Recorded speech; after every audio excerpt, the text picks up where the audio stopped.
अस्सलाम वालेकुम स्टूडेंट्स। हम प्रीवियस लेक्चर में हमने डिस्कस कर लिया है बायोमोलिक्यूल्स के बारे में और मैंने आपको बायोकेमिस्ट्री के बारे में बताया और हमने देखा नीड ऑफ बायोकेमिस्ट्री और फिर केमिकल कंपाउंड्स के बारे में डिस्कस किया था हमने। Two type of chemical compounds होते हैं, एक ऑर्गेनिक कंपाउंड, दूसरा इनऑर्गेनिक कंपाउंड। फिर हमने केमिकल कंपोनेंट्स के बारे में डिस्कस कर लिया। आज जो हम डिस्कस करेंगे वो मेटाबॉलिज्म के बारे में डिस्कस करेंगे, ठीक है। अब बेटा जितने भी लिविंग ऑर्गेनिज्म हैं उनको अपने सर्वाइवल के लिए बहुत से केमिकल्स को इन्वायरमेंट से लेना पड़ता है अपनी बॉडी के अंदर, ठीक है। जितने भी लिविंग ऑर्गेनिज्म हैं वो डिफरेंट केमिकल्स को अपने इन्वायरमेंट से इनटेक करते हैं और उन केमिकल्स को यूज़ करते हैं अपना लिविंग मैटर बनाने के लिए, ठीक हो गया। अब जितने भी ऑर्गेनिज्म हैं वो केमिकल सब्सटेंस को अपने इन्वायरमेंट से लेते हैं, उन केमिकल सब्सटेंस को यूटिलाइज करते हुए या तो वो एनर्जी हासिल करेंगे, ठीक है, और दूसरी चीज़ या तो अपने सेलुलर प्रोडक्ट्स बनाएंगे, ठीक हो गया। अब अगर मैं एग्जांपल से आपको बताऊं, फोटोसिंथेसिस। आपको फोटोसिंथेसिस का पता है। फोटोसिंथेसिस में प्लांट क्या करता है, कार्बन डाइऑक्साइड को अपने एनवायरनमेंट से लेता है, ठीक है, और वाटर के साथ उसको मिलाने के बाद सनलाइट की मौजूदगी में एक केमिकल कंपाउंड बनाता है C6H12O6, ठीक है। मतलब कि प्लांट ने बाहर से केमिकल लिया, ठीक है, केमिकल कंपाउंड लिया, उसको यूज़ करते हुए अपनी यूजफुल प्रोडक्ट बनाई जिसे हम ग्लूकोज कहते हैं, ठीक हो गया। अब अगर हम मेटाबॉलिज्म की बात करें, मेटाबॉलिज्म कहते हैं जितने भी chemical reactions, all the chemical reactions that take place in our living body is called metabolic reaction। और मेटाबॉलिज्म एक प्रोसेस का नाम है, ठीक है। मेटाबॉलिज्म क्या है, प्रोसेस का नाम है, और जो रिएक्शन हो रहा है उसे हम कहते हैं मेटाबॉलिक रिएक्शन, ठीक हो गया। अब मेटाबॉलिक रिएक्शन, बहुत से मेटाबॉलिक रिएक्शन हो रहे हैं हमारी बॉडी के अंदर। रिस्पायरेशन, ठीक है, मेटाबॉलिक रिएक्शन है। डाइजेशन, ठीक हो गया। मसल कंट्रैक्शन, ये जितने भी रिएक्शंस हैं वो हमारे पास मेटाबॉलिक रिएक्शंस हैं, ठीक है। और प्लांट के अगर हम बात करें तो फोटोसिंथेसिस होता है, सेलुलर रिस्पायरेशन वहाँ भी हो रही है, ठीक है। अब मेटाबॉलिक रिएक्शन, जो मेटाबॉलिज्म है वो सर्वाइवल के लिए बहुत ज़्यादा इंपॉर्टेंट है। प्लांट बहुत से केमिकल्स को, बड़े कंपाउंड्स को लेता है, उसको ब्रेक करके छोटे मॉलिक्यूल्स में कन्वर्ट करता है, छोटे मॉलिक्यूल्स को इनटेक करता है, उसको कंबाइन करके बड़ा मॉलिक्यूल बना देता है, ठीक है। अब टू टाइप ऑफ रिएक्शंस हो रहे हैं, कैटाबॉलिक रिएक्शन और दूसरा है एनाबॉलिक रिएक्शन। मैं बात कर रहा था कैटाबॉलिज्म की, ठीक हो गया। अब कैटाबॉलिज्म और एनाबॉलिज्म ये मेटाबॉलिज्म की टाइप्स हैं, ठीक हो गया। मेटाबॉलिज्म आपके पास फर्दर टू टाइप्स का होता है जो मैं बता रहा था आपको, कैटाबॉलिज्म और एनाबॉलिज्म, ठीक है। कैटाबॉलिज्म भी प्रोसेस का नाम है, एनाबॉलिज्म भी प्रोसेस का नाम है। अब कैटाबॉलिज्म के अंदर रिएक्शन होता है कैटाबॉलिक रिएक्शन। अब इस रिएक्शन में क्या होगा बच्चों, अब इसमें लार्ज मॉलिक्यूल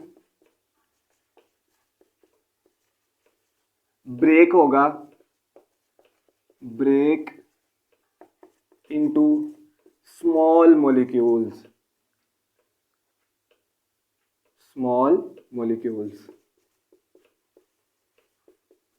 ठीक हो गया।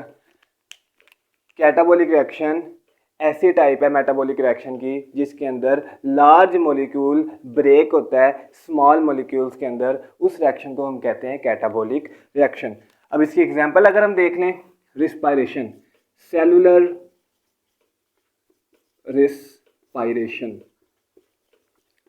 अब आपको पता है कि सेलुलर रिस्पायरेशन के अंदर C6H12O6, अब ये जो ग्लूकोज मॉलिक्यूल है इसको ब्रेक डाउन करवाया जाता है, ठीक है, ऑक्सीजन की मौजूदगी में, ठीक है। ऑक्सीजन की मौजूदगी में इस लार्ज मॉलिक्यूल को ब्रेक करवाया जाएगा स्मॉल मॉलिक्यूल्स के अंदर, ताकि इससे हम एनर्जी हासिल कर सकें। किस फॉर्म में एनर्जी हासिल करते हैं, एटीपी की फॉर्म में, ठीक है। कैटाबॉलिक रिएक्शन में हमेशा एनर्जी रिलीज होती है, ठीक हो गया। इसको हम एक्सोथर्मिक रिएक्शन भी कहते हैं, ठीक है। इनको हम क्या कहेंगे, एक्सोथर्मिक रिएक्शन, क्योंकि कैटाबॉलिक रिएक्शन के नतीजे में हमेशा एनर्जी रिलीज होगी और स्मॉल मॉलिक्यूल्स में कन्वर्ट होते हैं CO2 प्लस H2O, ठीक है, वाटर भी रिलीज होता है। अब मैं अगर एनाबॉलिज्म की बात करूं, एनाबॉलिज्म प्रोसेस का नाम है। अब एनाबॉलिज्म के अंदर जो रिएक्शन होता है उसको कहते हैं एनाबॉलिक रिएक्शन, एनाबॉलिक रिएक्शन। अब देखें, इधर हमने लार्ज मॉलिक्यूल को स्मॉल मॉलिक्यूल्स के अंदर कन्वर्ट करवाया, ब्रेक करवाया। अब इधर क्या होगा, स्मॉल मॉलिक्यूल्स आपस में कंबाइन होंगे और लार्ज मॉलिक्यूल बना देंगे। इस प्रोसेस को हम क्या कहते हैं, anabolic process, anabolic reaction. Reaction in which small molecules are combined together and form large molecule is called anabolic reaction। अब इसमें हम देखते हैं इसकी एग्जांपल फोटोसिंथेसिस की। अब carbon dioxide small molecule plus water, और इसमें हमें एनर्जी की ज़रूरत होती है, ठीक है। अब इसको कहेंगे एंडोथर्मिक रिएक्शन। सनलाइट की मौजूदगी में, सनलाइट क्या है, एनर्जी दे रहे हैं हम। अब हमें जो प्रोडक्ट मिलेगा वो लार्ज मॉलिक्यूल होगा, उस लार्ज मॉलिक्यूल को हम कहते हैं ग्लूकोज, C6H12O6, ठीक हो गया। हमने स्मॉल मॉलिक्यूल्स को कंबाइन करवाया सनलाइट की मौजूदगी में, मतलब कि एनर्जी इसमें यूटिलाइज होती है, एंडोथर्मिक रिएक्शन है, और लार्ज मॉलिक्यूल बन गया जिसे हम कहते हैं ग्लूकोज, ठीक है। उसके बाद अब बेटा कुछ ऐसे रिएक्शन होते हैं जिसके अंदर, मतलब कि हमारी बॉडी के अंदर बहुत से ऐसे रिएक्शंस हो रहे हैं जिसे हम कहते हैं coordinated catabolic and anabolic activities. मतलब कि कैटाबॉलिज्म और एनाबॉलिज्म साइड बाय साइड हो रहे हैं, ठीक है।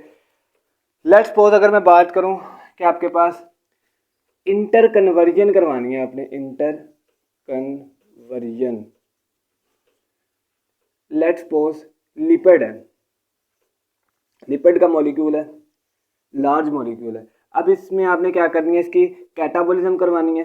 कैटाबॉलिज्म करवाने के बाद वो जो कैटाबॉलिक प्रोडक्ट्स हैं उनको दोबारा मिलाने से आपने न्यू लार्ज मॉलिक्यूल बना देना है। मतलब कि सबसे पहले कैटाबॉलिक रिएक्शन होगी, ठीक है, फिर उसके बाद जो प्रोडक्ट्स आपको मिल गई उन दोबारा को आपने मिला के दोबारा से लार्ज मॉलिक्यूल बना देना है। इसे कहते हैं इंटर कन्वर्जन ऑफ मॉलिक्यूल्स, ठीक है। मतलब कि पहले कैटाबॉलिज्म होगी, बाद में वो कैटाबॉलिज्म के बाद एनाबॉलिज्म हो जाएगी, तो आपके पास दोबारा से लार्ज मॉलिक्यूल बन जाएगा, ठीक हो गया।